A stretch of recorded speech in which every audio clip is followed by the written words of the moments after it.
Welcome back to another game of Florence. And here we have Wizzerinus versus InsertName.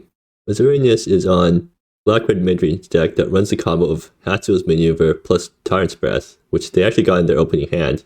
I guess plus Polyp Pools, which they're going to fetch off for Emissary, in order to get a bunch of tokens from Hatsu's Maneuver, because you can reprise Hatsu's Maneuver onto another spell, and then it makes tokens equal to the damage dealt by that spell. And then with Tyrant Breath, you deal a bunch of damage, especially with the Polyp Pools copying it for basically free.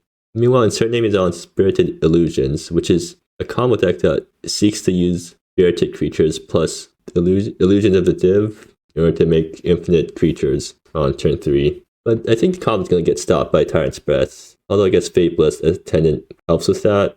InsertName opens up with Unexplored Regions on Nebula to mana fix them.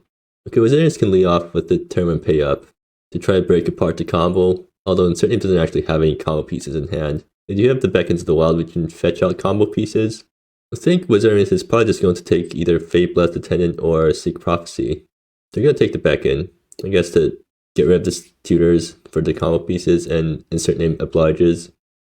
InsertName draws another spirited creature. The Beckon of the Wild X or less, so I guess Beckon for 4 will get Illusions of the Div. InsertName is going to Seek Prophecy and get a Journey Begins off of that, revealing 2 lands off of it. And they're going to Journey Begins, probably hoping to flip either Illusions of the Div or... Actually, I think they're probably just looking to flip Illusions, because they already have the Spirited Creature. I guess a land's also fine, because it allows them to Beckon for 4, or Beckon with X equals 3 to get Illusion of the Div. InsertName decides to pick up Chile from the Journey. Wizzerinus draws another land. Well, I mean, Wizzerinus is definitely going to play a turn 2 Profane Emissary, and that's going to allow them to start attacking with the 4/4 next turn. InsertName draws Gallows Ascension, which can tutor up a creature. I think all these tutors are too slow right now. I think what InsertName kind of wants to do is play Fabulous Attendant to protect their creatures, and then play a Kama Ranger so that they have a spirited creature out, and then next turn they can... Well, no, they don't have their 4th land yet, but I guess if they top deck a land, next turn then they can Beckon for a Div and get the combo off with a Fabulous Attendant to protect the combo, or at least give the pieces hexproof. Oh, they're just going to straight up going to tutor for Illusion of Div. They still don't have enough mana to get the combo off next turn. They need to draw a land to do that. Either ways, there's still a land off. But with Fabulous Attendant out, that means that the combo is protected from Tyrant's Breath. I think Wizzerinus just wants to play Hatsu's Maneuver now to get into the yard so that it's ready to reprise. Okay, and second Profane Emissary coming down, putting on a pretty fast clock for InsertName. Another Fabulous Attendant. So yeah, InsertName does not have enough mana to combo, but I guess they can play a Kama Ranger plus Fabulous Attendant and then get ready for next turn. Right now the Fabulous protects itself plus a Kama Ranger because the highest power on InsertName's side is 1. InsertName's just going to pass. Wait, so I guess they're thinking about using Beckon of the Wild at instant speed, which means they can Beckon for X equals 1. What 1-drop are they trying to fetch end of turn anyways then? Do they have a 1-drop that... Oh, I guess they can fetch Mana Dork. Yeah, that makes sense. If they grab a Mana Dork off Beckon of the Wild, then they get to do a Kama Ranger plus Illusion of the Div next turn, which makes infinite creatures for them. But Wizzerinus is putting on the pressure with Sophia, a 3/4 haster. Still not lethal yet. I think the InsertName can probably just take this. No, they're going to Beckon right now. Are they planning to chump with Beckon? I feel like that's wrong. They're going to get Zenith Ascendant. What are they trying to do here? No, they're just going to take. I mean, if they're going to fetch a spirited creature off Beckon, they might as well just fetch a Mana Dork, right? Because if they fetch a Mana Dork, then they still get to play a spirited creature plus Illusion of the Div next turn. I guess maybe InsertName's worried about their Mana Dork getting killed because all of their Mana Dorks have 0 power, so Fabulous Attendant won't protect it. But still. So Sophia flips a Paracosm off InsertName's deck. Not going to be very useful for Wizzerinus. Wait, actually, Wizzerinus can fetch a red land, and then they can Hatsu's Maneuver InsertName's face, which gets InsertName down to 1 life, which means they can't activate Forgotten Shrine anymore. That actually matters a lot, because now InsertName can't play Illusions of the Div unless they top deck a non-painful land. That's why fetching a Mad Dork there would probably been... actually, it wouldn't change anything. Yeah, InsertName just dies here. I guess they can try to chump. And they play out Mad Ascetic and Fabless Attendant and chump this turn. They use Mad Ascetic to play Illusions of Div next turn, and hopefully they still have a Spirited guy around to get the combo off.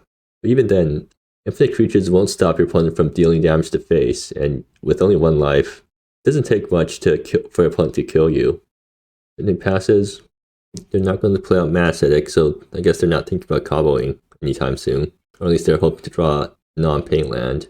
Wizzerinus is going to fetch another Polyp Pools off to Profane Emissary. I guess they get to Tyrant's Breath for 3 copies. Or 2 copies. Well, InsertName concedes, yeah. So Wizzerinus takes game 1. InsertName deck didn't really perform that well. Look at sideboarding. InsertName is probably looking to bring in some... Well, I guess they can bring in Sacrificial Bow and stuff like... Oh, Basic Spirit isn't good here because Wizzerinus' creatures are too big. I guess Fire Dancer League? A 5/5 blocks Profane Emissary pretty well. And then Hadik, maybe? I'm not sure. But on Wizzerinus' side, it's pretty easy. Drains Rage, because that wipes the illusions of the div even after they combo, and then that's probably all they need to bring in. I mean, your infinite combo running the risk of just losing to a sweeper isn't a very good position to be in. So InsertName keeps their hand, which has Paracosm. Yeah, that's... Well, they have Paracosm plus Mad Dork, so that just means they lose to both forms of damage, base and creature. At least Wizzerinus has the mulligan down to 6, and they have a really good hand, so they can just keep this and bomb Kalia's Abomination. And now they have turn 1 Valdez off the Sunlit Highlands, right? Yeah. Well, I mean, they can open up with a Valdez or pay up. But either ways, they're going to fetch and then tap Black Source off the Sunlit Highlands, and they're going to lead off with pay up, which makes sense. You want to know what's in your opponent's hand before you Valdez. And Wizzerinus decides to take Journey. I would have at least taken Seek Prophecy, because I feel like Seek Prophecy is better than Journey. Or not, I guess. And InsertName decides to fetch Unexplored Regions off Seek Prophecy. And they stick Unexplored Regions onto Paracosm. Why are they doing that? Isn't that just asking to get 2 for 1 by any burn? Or I guess Sophia also does the job. Yeah, I feel like you probably should have stuck Unexplored Regions onto the Bustling Marketplace. Wait, is InsertName just going to let it through and let Paracosm die to that? Yeah, I'm not sure what InsertName's doing, but then again, InsertName doesn't have many options either. I mean, either you chump with Mana Ascetic and lose one of your mana sources, or you let Sophia through and you lose one of your mana sources. I think you don't chump here because, well, no, you have to chump because if Paracosm dies, then suddenly Bustling Marketplace isn't making mana anymore. Why didn't InsertName stick Unexplored Regions onto Bustling Marketplace? Wait, InsertName asking if Unexplored Regions removes the other card text.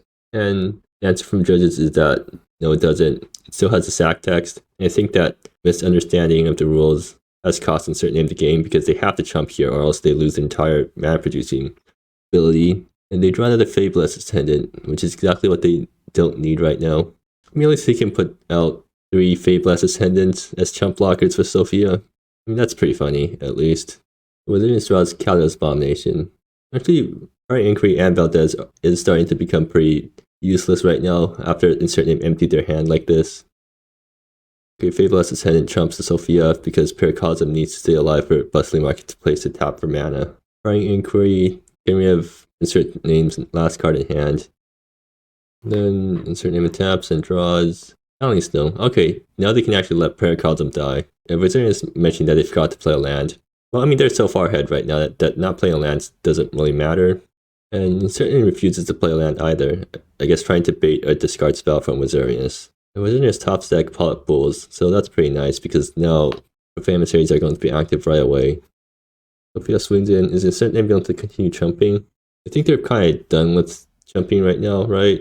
Like, they can let Paracosm die now, because Channeling Stone still taps for 5 colors for Marketplace. No, they're just going to chump. They don't want Wizzerinus to get the card off Sophia. And Wizzerinus deciding to not Valdez, probably because they want to play around InsertName holding a land in hand. Or I guess it's because there's just no single card that InsertName can have that's actually threatening to Wizzerinus, because like the combo requires 2 pieces and a single card isn't going to fulfill both roles. Channeling Stone finally comes down. Naming Sorcery. So now InsertName can't actually cast half the creatures they draw.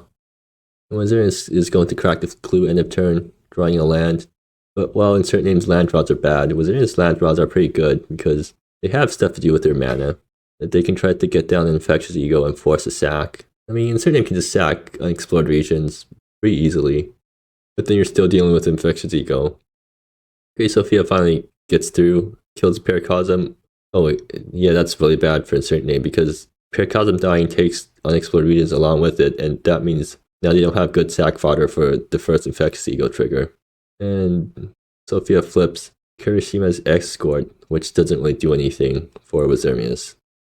But yeah, Wizzerinus is probably just going to play Infectious Ego and force InsertName to sack one of their things from their ever-dwindling board state.